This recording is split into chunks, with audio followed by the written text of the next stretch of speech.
Hi y'all, this is my recap of Marriage Boot Camp. Let's see, Reality Stars. So that's season 3, episode 1, The Ambush. First of all, I need to apologize. I'm really behind. I haven't vlogged in a couple weeks. We've had some health problems in the family and it's just really been distracting, but I'm excited to get back with this show. Now we have 5 couples, just like the previous seasons. I'm only really familiar with kind of like 2.5 couples, maybe. So I know Gretchen and Slade from Real Housewives of Orange County. Not the biggest fans. I don't really like Slade. Gretchen, I'm kind of like 50-50 on coming into this show. JWoww and Roger from Jersey Shore. I watched like 1.5 seasons, so I didn't really meet Roger before, but I was familiar with JWoww. And Trista and Ryan from The Bachelorette about 10 years ago. I might have kind of seen that. I know at some point I watched some of The Bachelor or The Bachelorette. I've never been a huge fan. Just I like the more esoteric shows. So like I watch Rock of Love and Flavor of Love. But I didn't watch. I guess The Bachelor was just too normal for me. I needed some real insanity with my dating shows. There's also Tanisha from the Bad Girls Club, which I haven't seen, and her husband Clive of 2 years. And finishing out the group is Tracy and Kevin from Braxton Family Values, who've been married for 17 years, but they have some pretty serious problems. So it's a pretty standard setup. Now what I'm super curious about is how casting was done. So they all submitted a video. So I'm really curious to know how much they were asked to be on the show versus they asked to be on the show. I'm just kind of curious. So far it looks like Tracy and Kevin still might actively be on a show, and everybody else appears. Gretchen and Slade are definitely looking for their next 15 minutes of fame. JWoww, right up front, has admitted that she really wants to continue this career as long as possible. I don't know about Tanisha and Clive. I'm not real familiar with them. And it seems like Trista, like Ryan, is much more reluctant to be on the show. So the reason I'm just curious, one, about casting, because I'm always curious about behind the scenes stuff, as well as how much if they had watched the 2 previous seasons, they would know what to expect. And I kind of feel like it's weird to be on a reality show and not at least kind of, sort of be familiar. But they do the standard thing, every couple coming in, kind of introducing themselves, talking a little bit about their problem. Gretchen somehow manages to work in twice in like the first 15 minutes that she's the white Oprah, which makes me think that she's never seen Oprah, because she seems to think that Oprah is just bossy and nosy. And so if that's the case, then she's the white Oprah.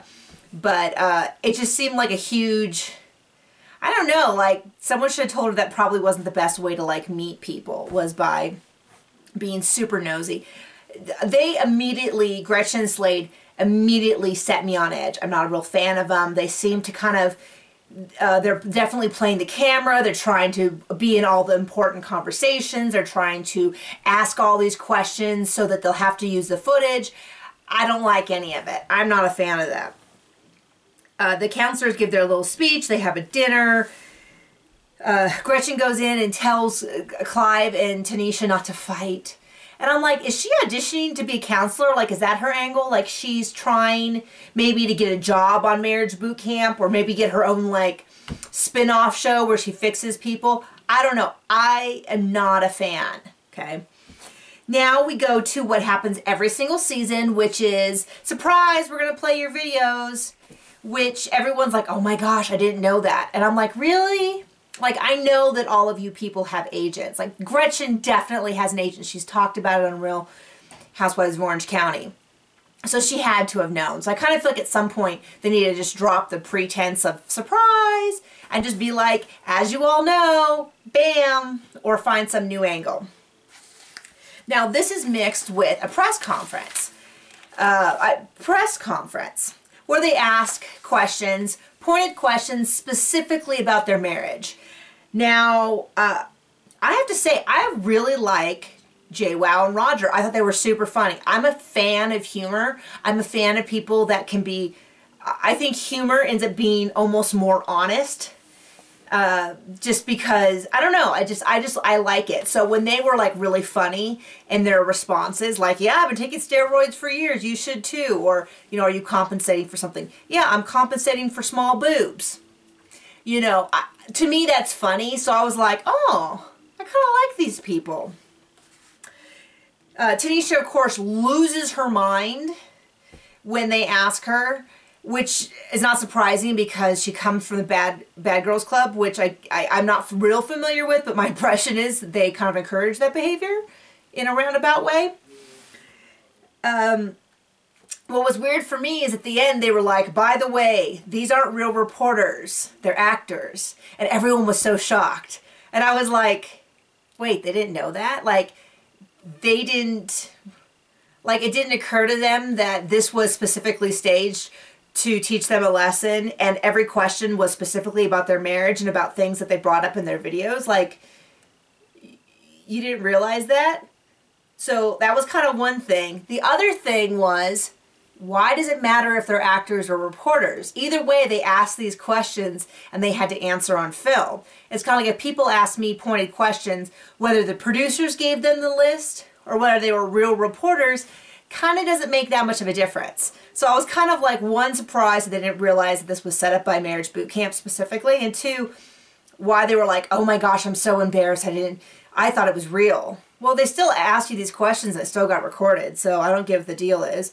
So I kind of thought that was all kind of strange. So the rooms have all these headlines. They send them to their, in there. The counselors discuss things, and it's kind of the big carryways that Tanisha is not really stable, and she might not be able to handle this experience, which to me makes sense. And of course, somehow Gretchen ended up in like 50% of the episode. So they need to get a handle on that, because I'm really not that interested. I'm really interested in Tracy and Kevin. They seem pretty chill. I think they genuinely seem to really love each other and have some really serious problems. I'm interested a little bit more in Trista and Ryan. Tanisha and Clive, I know some people really, really didn't like Tanisha. I was kind of okay with her. I want to see more of JWoww and Roger. I think that are hilarious. I need to see a lot less of Slade and Gretchen. And that is my summary of episode 1.